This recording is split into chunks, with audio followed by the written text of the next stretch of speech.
Curry explained his reaction to the news of Thompson's injury to the undefeated's Mark Spears. To get that call was a gut punch for sure. A lot of tears, a lot of you don't really know what to say because a guy like that having to go through 2 pretty serious rehabs now. But at the end of the day, we have to have his back. We hope that he's around and he's part of what we're going to do this year through his rehab and staying connected with us because he can come back strong. He is that type of guy that loves the game so much that he's going to do whatever it takes to get back out there on the floor and be himself. And that's what we hope. That's all. That's the confidence that we have. And this is 2.5 years of rehab is tough for anybody. But we're hoping for the best. Sounds like you had an emotional call with him. With him, with Bob, Coach Kerr. But you said there were some tears. From my part, you feel for a guy that had worked so hard to just get back out on the court and 2 or 3 weeks out, something like that happens. But I think at the end of the day, like I said, you got to have a big picture mentality with this one. It's easier said than done for him going through another rehab, but there's a lot of time left in his career. Good stuff there from Steph Curry. First Takes, Stephen A. Smith joining us now in SportsCenter. So prior to the Klay Thompson injury, you said that the Warriors were the biggest threat to the Lakers in the West, and things, of course, have changed. We're now less than a month away from the season. So who's the biggest threat with the defending champs there now in the West? I'm going to say it's the Los Angeles Clippers, somewhat by default. I don't think Denver has gotten stronger. The Houston Rockets certainly haven't gotten stronger, and obviously the Warriors situation is what it is. But when you look at the Los Angeles Clippers, not only did you acquire Serge Ibaka, we like Montrezl Harrell, the reigning sixth man of the year, but he can't shoot from the perimeter the way Serge Ibaka can, and he's not the rim protector that Serge Ibaka is. So as a result of that, you've improved defensively, you've improved offensively, and on top of it all, you still have Kawhi Leonard and Paul George. Nobody in basketball should be more motivated to show up for this upcoming season than those two, considering the 3-1 lead they gave up to the Denver Nuggets in the Western Conference semifinals. And if you are Kawhi Leonard, remember, they traded all of those picks so they could acquire Paul George because that's what he wanted them to do. And as a result, they didn't have the assets to get a CP3 in the offseason to upgrade that point guard position, which is something Kawhi Leonard wanted to do. So all eyes should be on him. He should be required to show up. We know he can because he's a 2-time champion and a 2-time finals MVP. But now, with you in that microscopic spotlight, the way we put LeBron James in there, let's see how Kawhi Leonard responds to that challenge. Okay, now let's go to the East. And what's the significance of this news today with the Heat agreeing to a max deal with Bam Adebayo? Well, the significance is that ultimately, it's compromising your ability to go after the Greek Freak. Now, either the Greek Freak has let it be known that he has every intention of staying in Milwaukee, or Pat Riley in Miami. He said, hell no, we're not taking our chances. We're going to make sure we lock up Bam Adebayo for years to come with the contract that they gave him. Obviously, Bam and the Greek Freak, if I remember correctly, they have the same agent, so he'd have a clue or an inkling about what the Greek Freak was looking to do. Nevertheless, if you're the Milwaukee Bucks, you're feeling confident that you're going to be able to keep the Greek Freak, albeit there's no guarantee. If you're Pat Riley and the Miami Heat, you were saving that cap space to make sure you could go after him without trying to acquire him via a sign and trade or anything like that. Because they signed Bam Adebayo to this contract, it's going to be significantly more difficult to get your hands on a Greek Freak, assuming that's an opportunity that you'll have. We will be following the developments surrounding Giannis, of course, for the next month. Tuesdays here on the 6 p.m. Sports Center, they're very special with Stephen A. You know what the segment's called? Oh, no, you didn't. No, you didn't. But you know what time it is. Hold on to your seat. You know what time it is. Play that animation for me, please. Oh, no, you didn't. Oh, no, you didn't, Daniel Jones. Get knocked down by a breeze. What does he do? Get Tabasco sauce in his eye. Oh, no, you didn't. Not only can you not play football, you can't act either. Oh, no, you didn't. If you put shorts around your mouth, you're going to have bad breath. All the detergent in the world can't help that. Oh, no, you didn't. That's my list for this week. I'm just hoping we don't talk about shorts again this week, but we probably will. I got to tell you, each week during the NBA season, Oh No You Didn't was a staple of SportsCenter with Stephen A., but we do it right here on Tuesday. So, Stephen A., take it away. The floor is yours. Y'all ready? Yeah. You ready, Ryan? Yep, You I'm ready, ready. Kevin? Oh, yeah. Are y'all ready for this week's edition? The NBA, a pair of max contract extensions set to be announced. Bam Adebayo has agreed to a 5-year deal with the Heat. that could be worth up to $195 million. And Brandon Ingram has been locked up long-term, 5 years, $158 million. And now, with free agency largely in the books, the PTI guys offer their assessment. Happy Thanksgiving, turkeys. Okay, Wilbon, now that NBA free agency is pretty much over, which team made the best move? Well, Tony, there wasn't a lot of movement, and there weren't gigantic stars who moved, but Charlotte did a good job by getting Gordon Hayward, who they tried to get earlier in his career. Bogdanovich appears to be going to Atlanta. If he had gone to Milwaukee, I would have said Milwaukee, but he's not going there. He's trying to still go to Atlanta. If they can complete that signing. Montrezl Harrell went to the Lakers. The Lakers got better, strangely enough. Ibaka to the Clippers. Nice move. But I'm going to combine some things, Tony. Philly, Morey and Doc got Seth Curry, Danny Green, and Tyrese Maxey, shooters around the studs they already have. I'm going to go with the Philadelphia 76ers for offseason everything, even though that doesn't answer the free agency question specifically. Tremendous shock to anybody who's watched us for any length of time that you would praise D. Morey and D. Rivers. Tremendous. Everybody is drinking right now, waiting for that. Don't get drunk. I will tell you who made the best move. Eggnog. Los Angeles Lakers made the best move. They kept Anthony Davis and they kept LeBron James. You see what happened a few months back when they had Anthony Davis and LeBron James? Wasn't a free agent. Thanks for playing the game. It doesn't matter. It doesn't matter. Thanks The for paying best attention. move is the Los Angeles Lakers for doing that.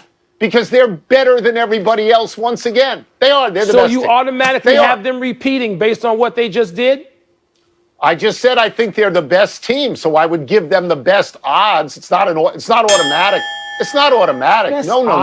What are you doing? No. You know? Best odds. What do you, go to Vegas. Get out of here. Go visit Me and Brett. Uncle Sal. That's it. Eat a lot of turkey, drink a lot of eggnog. We're done. Back to you.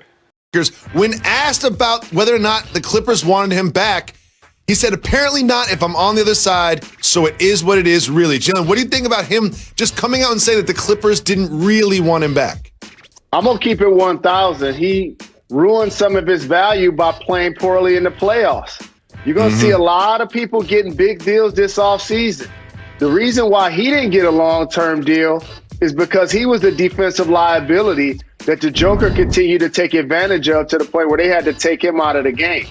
Of course, if the Clippers would have stepped up and signed him to a big deal, or if Charlotte would have gave him a big deal, or if any team in the league would have gave him a big deal, guess what? He would have signed with that team. He signed with the Lakers because they were offering a 2-year deal, an opportunity to win a championship, and he hopes to replay his value as somebody that won Sixth Man of the Year. With the Lakers adding Trez, and they had Schroeder, and they had Matthews, Gasol, it really feels like they upgraded, they got better. And you remember last year before the season, we were talking about the Lakers and the Clippers being neck and neck, but when you look at what the Clippers did, it doesn't feel like they're keeping pace. Take a look at what they did, Jalen. Well, it's not just the Clippers, it's the rest of the league, Jacoby. And you got to look at it from a standpoint almost like a real estate transaction. The Los Angeles Lakers are a storied brand and a franchise that over the history of their team, if you look at some of the all-time great players like Wilt Chamberlain, Kareem Abdul-Jabbar, Shaquille O'Neal, LeBron James, Anthony Davis, none of those guys were drafted by the Lakers. They went to Los Angeles because, number one, it's a terrific franchise, but also because they wanted to be in LA. It's just going to be more attractive than other places across the league. So for the Clippers, who plays in their building, eventually will get their own. They also had a really good offseason, Jacoby. They still have Kawhi and PG and Lou Will.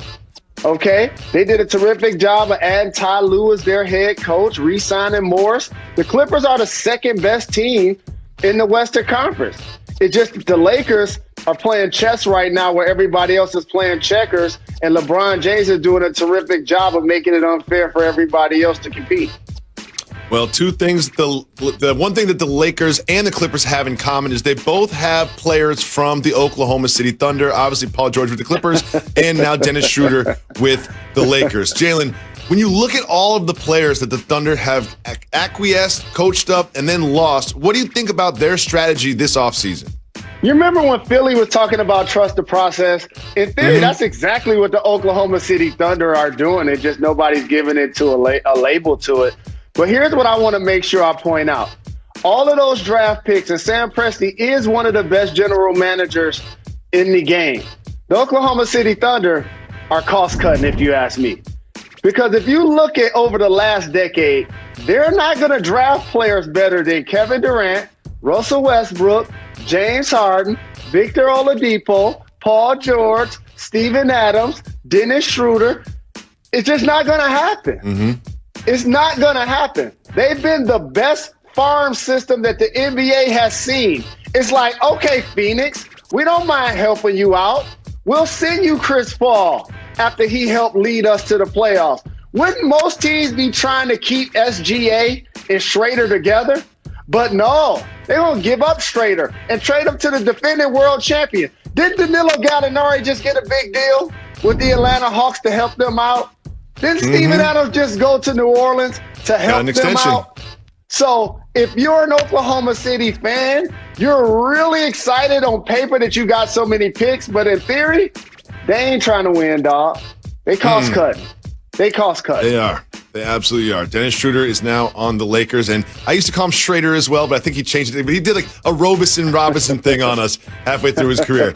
Now, Jalen, there's another interesting report from the NBA, and that is not just that John Wall no longer wants to be with the Wizards, but the GM, Tommy Shepard, says we have absolutely no plans on trading Wall. What do you think about the GM coming out and straight up saying he can ask all he wants, but that doesn't mean that we have to trade him? I think this offseason for John Wall, when you've seen as many videos of him playing ball as in undisclosed locations in Brooklyn, it makes the organization look down at his pay salary structure and say, do we want to build around him basically after he's returning from the injury that he's returning after? And while still a talented player, on paper, you got to look at some of the deals that you're being offered. And Russell Westbrook was one of the names that was thrown out there. And for the Houston Rockets, they wanted more in return than just John Wall. If they were going to give up Russell Westbrook, this is a deal that I wouldn't be surprised, Jacoby, if it got revisited. Because for the Washington Wizards, they've decided they're going to build around Bradley Beal. They just gave Bertans a big deal. And so for that franchise, it's going to be interesting to see if Wall starts the season with them or he ends up elsewhere. Absolutely. I think that Westbrook to Wall trade, it just makes so much sense. They're always talking about trading James Harden. Let's keep the scoring champion. Let's keep the former MVP scoring champion. And let's build around him and let's get rid of Westbrook, who's definitely more of a problem than James Harden was when it came to their production, especially in the bubble. Now, Jalen, we also have some news from the Celtics. They have extended Jason Tatum, gave him $195 million. They've made some other moves that you can take a look at. What do you think about what the Celtics have done this offseason in their competition in the East? I think something that I've acknowledged over the last year or so, while Danny Ainge is a terrific GM, he had a chance to cash his chips in the middle of the table and he overplayed his hand. Of course, Jason Tatum is an all-NBA player that you want to give a max deal to, and Jaylen Brown's an all-NBA player, also a lockdown defender.